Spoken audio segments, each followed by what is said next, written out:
కోవైట్లో senior Jesus Smarak ఎలా చేయాలో ఈ వీడియోలో చెప్పేస్తాను చూసండి. ఫస్ట్ ఆఫ్ ఆల్ నా వీడియో చూసిన లైక్ చేసి, కామెంట్ చేసి, షేర్ చేసి, సబ్స్క్రైబ్ చేసుకోండి. నేను కొత్తగా యూట్యూబ్ ఛానల్ క్రియేట్ చేశాను. మీ సపోర్ట్ నాకు కావాలి ఫ్రెండ్స్.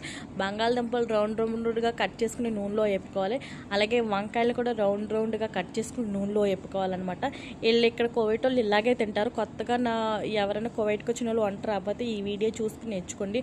సీనియర్ జీజస్ స్మారక్ ఎలా ఉంటుందంటే ఇలా చేస్తారనమాట. బాగుంటుంది అనమాట, చాలా బాగుంటుంది టేస్ట్గా.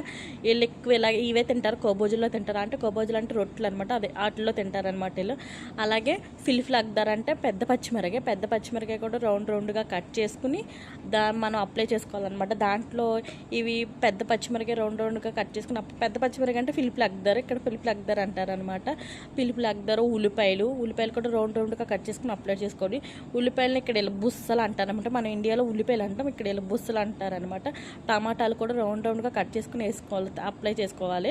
నేను చికెన్ చిన్న ముక్కలు కట్ చేసుకుని కడిగేసి ఈ చికెన్ని ఇందులో అప్లై చేస్తున్నాను అనమాట. ఇలాగే ఈ చికెన్ని మ్యారినేట్ చేసుకోవాలన్నమాట. ఈ చికెన్ చిన్న ముక్కలు కట్ చేసుకుని ఇలా పెట్టుకోవాలన్నమాట.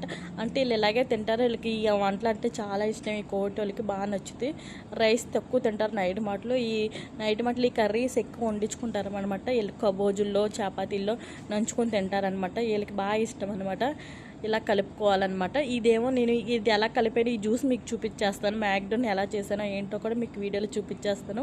నేను ఇవన్నీ కలిపేసి టమాటాలో ఉల్లిపాయలు లాస్ట్ని కూడా పైన పెట్టేసాను అనమాట. ఇలా అప్లై చేసేసాను. మీకు ఆ జ్యూస్ విధానం ఏంటో ఈ వీడియోలో చూసేయండి ఫ్రెండ్స్.